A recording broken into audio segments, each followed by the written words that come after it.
नमस्कार दोस्तों, आज के समय बात करें अपन आयनिक पॉलीमराइजेशन के बारे में। आखिर ये क्या होता है इसको अपन लोग थोड़ा समझते हैं। ठीक है, चलिए तो अपन चलते हैं iPad की स्क्रीन के ऊपर, इस पूरे टॉपिक को अच्छे से समझते हैं। चलिए भैया, तो आ चुका है iPad की स्क्रीन के ऊपर। सबसे पहले अपना जो आज का टॉपिक है आयनिक पॉलीमराइजेशन। आयनिक पॉलीमराइजेशन, ठीक है। अब आयनिक के जो टाइप होते हैं कैटायनिक और एनायनिक। क्लियर? ठीक भैया, चलिए अब इनको समझने से पहले मैं वापस से स्टार्टिंग पे आता हूं। ठीक है, क्योंकि कैटायनिक और एनायनिक किसके सब टॉपिक है, सब टॉपिक है किसके? एनायनिक के।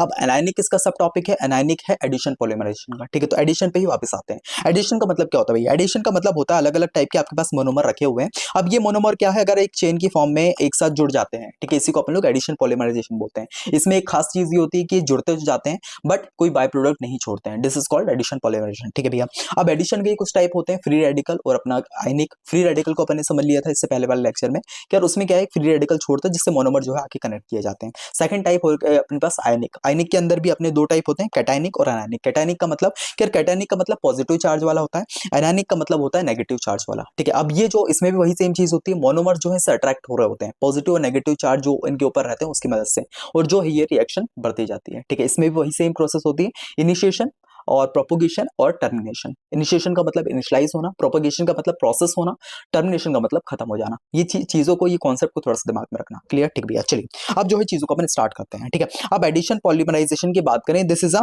सम मोनोमर्स पॉलीमराइज्ड यूजिंग आयन। ठीक है, पॉलीमराइज जो होते हैं वो आयन की मदद से होते हैं, जिसमें अपन टू इंपॉर्टेंट टाइप्स होते हैं। सबसे पहला कैटायनिक और दूसरा हो गया एनायनिक। सबसे पहले अपन लोग बात करेंगे कैटायनिक पॉलीमराइजेशन की, जो अपना पॉजिटिव चार्ज वाला हो गया। ठीक है, अब इसको थोड़ा अपन थ्योरी से समझने का स्टार्ट करते हैं। ठीक है, पॉलीमराइजेशन विद पॉजिटिव आयन जो होते हैं जिसको अपन कैटायन बोलते हैं, विद एक्टिव सेंटर। ये this is type of active centre होते हैं, मतलब सेंटर बोल सकते हैं वो।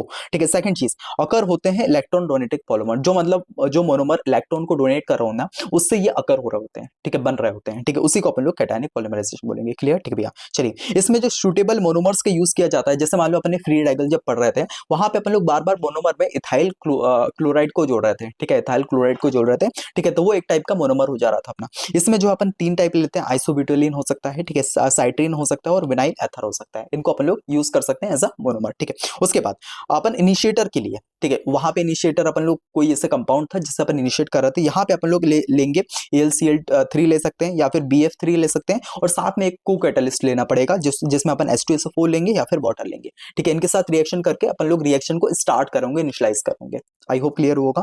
तो ये चीजें आप सबसे पहली चीज इसमें लेके आ सकते हो। ठीक है, चलिए चलिए अब मैकेनिज्म की अगर बात करें तो तीन टाइप से अपनी ये प्रोसेस हो रही होती है। सबसे पहले इनिशिएशन, प्रोपगेशन और टर्मिनेशन। ठीक है, इसमें सबसे पहले इनिशिएशन का मतलब होता है कि यार प्रोसेस को इनिशियलाइज करना, प्रोपगेशन का मतलब होता है प्रोसेस करना, और टर्मिनेशन का मतलब होता है प्रोसेस अगर कंप्लीट हो जाए तो उसको टर्मिनेट कर देना। क्लियर? ठीक भैया, अब सबसे पहले अपन लोग बात करते हैं इनिशिएशन से। इनिशिएशन की अगर थोड़ी थ्योरी पढ़ोगी, क्या लिखा है, इनिशिएटर प्रोड्यूस करता है कार्बोकेटायन को, उसके बाद कार्बोकेटायन अटैक करता है बहुत सारे मोनोमर्स को, और ये एक्टिव चेन रिएक्शन यहाँ से स्टार्ट हो जाती है। तो वही चीज देखते हैं यहाँ पे कैटलिस्ट की बात करें तो जो मैंने स्टार्टिंग में आपको बोला था, कैटलिस्ट क्या, AlCl3 या BF3 लेंगे, और एक सब कैटेगरी को कैटलिस्ट जो है अपन H2O या फिर H2SO4 ले सकते हैं। तो यहाँ पे अपन ने क्या लिया है, AlCl3 को लिया है और साथ में H2O को लिया हुआ है। ठीक है, अब यहाँ पे ये जो दोनों कंपाउंड है, ये क्या करेंगे, प्रोसेस को इनिशियलाइज करने का काम करेंगे। अब ये दोनों जब रिएक्शन कर रहे होंगे तो अपने पास क्या बनेगा, एक कार्बोकेटायन बनेगा कुछ इस टाइप का। ठीक है, तो जैसे ही अब कार्बोकेटायन बन चुका है, जिससे प्रोसेस क्या इनिशियलाइज हो चुकी है, अब इसी से क्या होगा, अलग अलग मोनोमर जो इसमें अटैक करते रहेंगे। जैसे यहाँ पे कार्बोकेटायन है, इससे क्या हुआ, सबसे पहला मोनोमर यहाँ पे अटैक हुआ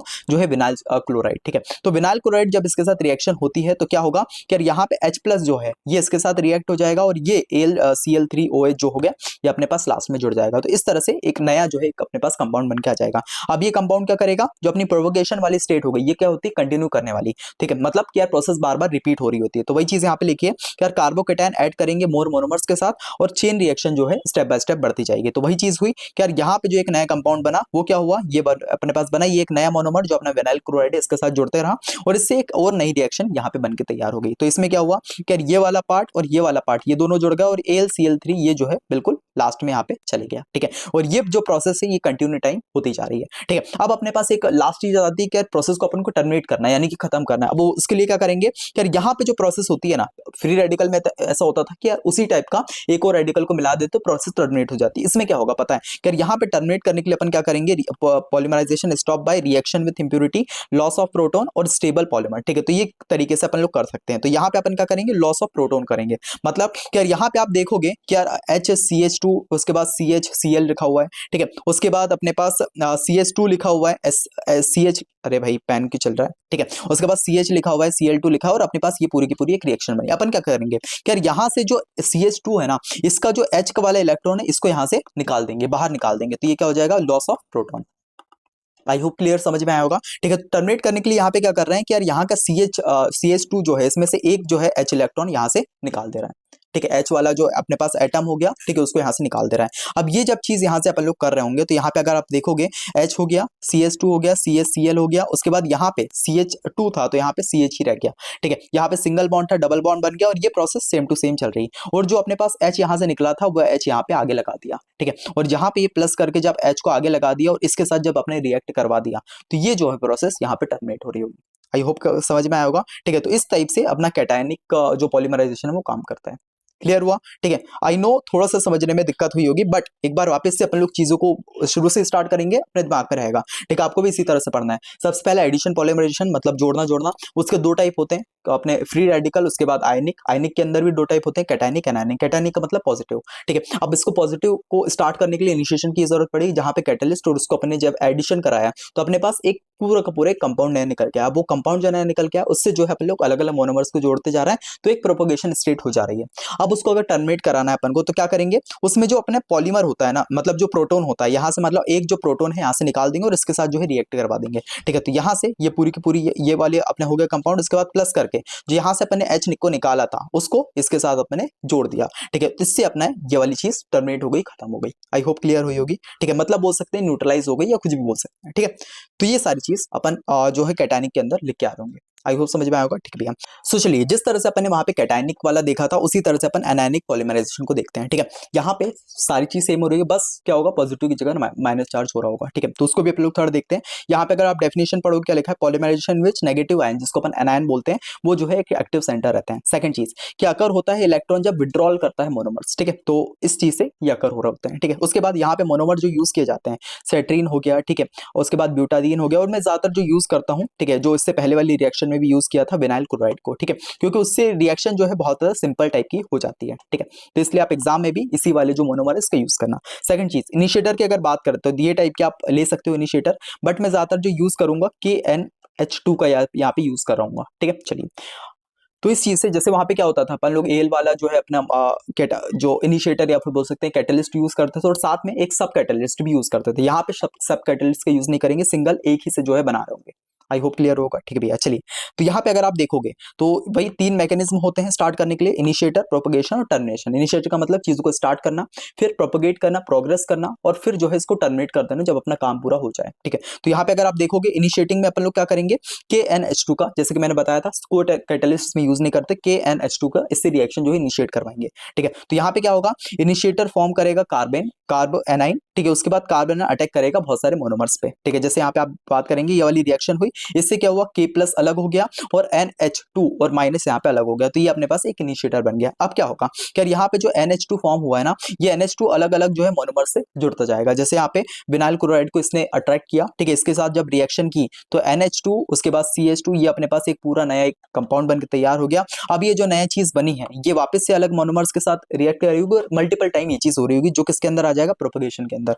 तो प्रोपगेशन की डेफिनेशन भी वही है, कार्बन जो होगा वो ऐड करेगा मोनोमर्स को कंटिन्यूअसली, और चेन जो है ग्रोथ विदाउट इंटरप्शन बढ़ती जाएगी, ठीक है। तो वही चीज यहाँ पे हुई है कि यार इसके साथ जब रिएक्शन हुई तो ये एक नया जो है अपने कंपाउंड हुआ, और ये एन टाइम्स हो रहा है, मतलब मल्टीपल ये प्रोसेस जो है हो रही है। अब उसके बाद एक प्रोसेस आती है जहां पे अपन को इस चीज को टर्मिनेट करना पड़ता है। इसमें क्या होगा, क्या टर्मिनेट करने की यूजली कोई भी टर्मिनेशन ये जो अपना एनायन वाले हो गए इसके अंदर नहीं होती है, ठीक है। चेन स्टॉप होती है व्हेन इंप्योरिटीज और प्रोटॉन इज एडेड, जब इंप्योरिटीज और प्रोटॉन इसमें ऐड किए जाते हैं तब होती है इसमें, ठीक है। वहीं अगर कैटायन की बात करें वहां पे जब लूज किए जाते थे तब होती थी, इसमें जो अपन को ऐड करना पड़ेगा, ठीक है। तो यहाँ पे अगर आप देखोगे कि यार यहाँ पे क्या रिएक्शन हुई है, तो यहाँ पे आप देखोगे कि यार ये जो अपने पूरे का पूरा एक नया कंपाउंड अपने पास बना है, ठीक है। ये जो नया कंपाउंड इसमें अपन ने NH3 जो अमोनिया हो गया ना, इसको अपन ने एडअप कर दिया यहाँ पे, ठीक है। तो ये भी एक टाइप का प्रोटॉन ही होगा, तो इससे यहाँ पे जब एडअप कर दिया तो एडअप करने के बाद ये पूरी रिएक्शन यहाँ पे टर्मिनेट हो चुकी है, ठीक है। तो इस तरह से बेसिकली अपन लोग जो एनायनिक या जो अपने हो गया कैटायनिक पॉलीमराइजेशन को एक्सप्लेन कर सकते हैं। आई होप क्लियर होगा, ठीक है भैया। चलिए, ठीक है, अगर इसके बीच में कंपैरिजन की बात करें वो भी एग्जाम में बता देना, यहाँ कुछ फीचर जिसके बेस पे एनायनिक और कैटायनिक को डिफर किया है। जैसे एक्टिव सेंटर की बात करें, यहाँ पे पॉजिटिव आयन रहता है और यहाँ पे नेगेटिव आयन, ठीक है। इनिशिएटर की बात करें, इसमें एसिड और लुईस एसिड लिया जाता है, और यहाँ पे ऑर्गेन मेटेलिक यहाँ पे यूज किया जाता है। मोनोमर्स की बात करें इलेक्ट्रॉन डोनेटिक होता है और ये इलेक्ट्रॉन विड्रॉलिंग होता है, ठीक है। कंट्रोल की बात करें ये लेस होता है और ये वेरी हाई होता है। तो इस तरह से थोड़ा सा डिफरेंस बता सकते हैं। बाकी आई होप समझ में आया होगा। मैं एक और बार वापस चीज को रिवाइज कर देता हूँ, ठीक है। वापस से ऊपर आते हैं, ये जो पीडीएफ है इसको मैं डिस्क्रिप्शन के अंदर लगा दूंगा। बाकी इसके अलावा मान लो यूनिट 7 के पूरे प्रॉपर कंप्लीट नोट चाहिए तो वो भी आपको डिस्क्रिप्शन अंदर मिल जाएंगे, ठीक है। इसमें क्या होगा कि यार एग्जाम ओरिएंटेड मैंने बनाया है, आरजीबी एग्जाम ओरिएंटेड, कि यहाँ पे आपको प्रॉपर थ्योरी मिल रही होगी। आप लेक्चर को समझ लो, वहां पे जाकर उसको रिवाइज कर लेना। क्लियर, ठीक है भैया। चलिए बाकी ये वाले जो नोट्स हैं जिसके अंदर मैंने इस चीजों को समझाया है, इसका जो ये जो है मैं डिस्क्रिप्शन अंदर लगा दूंगा, ठीक है। चलिए बाकी रही बात कौन सा, ठीक है। तो यहाँ पे अपने स्टार्ट करते हैं आखिर कैटायनिक एनायनिक क्या होता है, समरी थोड़े से बता देता हूँ, ठीक है। तो एडिशन समझ में आ गया, जोड़ना जोड़ना, उससे निकल के अपने बोल सकते हैं कौन सा फ्री रेडिकल, ठीक है। एक फ्री रेडिकल निकला और अपने पास एक आयनिक निकला। आयनिक से अपने कैटायनिक और अनायनिक का, कैटायनिक का मतलब माइनस चार्ज वाला, ठीक है। तो माइनस चार्ज वाले में वही प्रोसेस होगी, उसमें अपन लोग कुछ कुछ इनिशिएटर लेंगे, जैसे मान लो AlCl3, इसकी और अपने वाटर की जब रिएक्शन करवाएंगे तो प्रोसेस अपनी स्टार्ट हो जाएगी और वही मल्टीपल मोनोमर जोड़ते जाएंगे। और जब अपन को उसको टर्मिनेट करना होगा तो एक जो है प्रोटोन को वहां पे लूज कर देंगे, मतलब एक जो H इलेक्ट्रॉन है वहां से निकाल देंगे, ठीक है। चलिए वहीं अगर एनायन की बात करें, यहाँ पे जो है सिंपली जोड़ना रहता है और इसमें भी स्टार्ट जो होता है KNH2 से होता है। क्लियर हुआ, ठीक है। तो इस तरह से आप एग्जाम में थोड़ा सा बता के आ सकते हो। आई होप आपको ये चीज समझ में आई होगी, ठीक है। और अच्छी सी थ्योरी आपको मिल गई होगी, ठीक है। चलिए तो इसी के साथ वीडियो कंप्लीट कर होते हैं, ठीक है। वीडियो लेक्चर कैसा लगा उसका रिव्यू थोड़ा सा मुझे कमेंट सेक्शन में जरूर देना, ठीक है। बाकी कोई भी डाउट रहा हो आप आराम से कमेंट सेक्शन में पूछ सकते हैं, ठीक है। इसके अलावा एक मैंने टेलीग्राम कम्युनिटी बनाई है, वो कम्युनिटी में क्या है कि यार जो भी एग्जाम रिलेटेड अपडेट हो गई, ठीक है, वहां पे मैं सबसे पहले डालता हूँ, ठीक है। जो भी मान लो लॉन्च कर रहा हूँ, जैसे कोई कोर्स लॉन्च कर रहा हूँ, कोई भी मान लो नोट्स लॉन्च कर रहा हूँ, ठीक है, इंपॉर्टेंट टॉपिक्स हो गए, उसकी पीडीएफ जो है आपको वहाँ पे फ्री में मिल रही होगी, वहाँ पे मैं बिल्कुल डाल देता हूँ सबसे पहले, ठीक है। तो उस कम्युनिटी को आप ज्वाइन कर सकते हो। अगले 60 साल तक जो भी इंपॉर्टेंट चीजें होगी वो वहाँ पे मैं दे रहा हूँ, बता रहा हूँ आपको। क्लियर, ठीक है भैया। चलिए ठीक है। और इसके अलावा मान लो नोट्स का लिंक भी आपको डिस्क्रिप्शन मिल जाएगा, वहां से आप नोट्स से पूरी यूनिट 7 के डाउनलोड कर सकते हो, ठीक है। पेड नोट्स है, प्राइस जो है उसका 29 रुपीज है, बट वर्थ इट रहेगा, ठीक है। आप आराम से थोड़ा सा समझो लेक्चर से और वहां जाकर उसको डाउनलोड कर सकते हो। क्लियर, ठीक है भैया। चलिए बाकी वीडियो अच्छी लगी हो तो थोड़ा सा लाइक कर देना और चैनल को सब्सक्राइब कर देना, क्योंकि नेक्स्ट सेमेस्टर, इसके बाद वाले सेमेस्टर, हर एक उसमें आपकी ये हेल्प कर रहा होगा चैनल, ठीक है। चलिए तो इसी के साथ वीडियो कंप्लीट कर होते हैं, मिलते हैं नेक्स्ट, तब के लिए बाय बाय।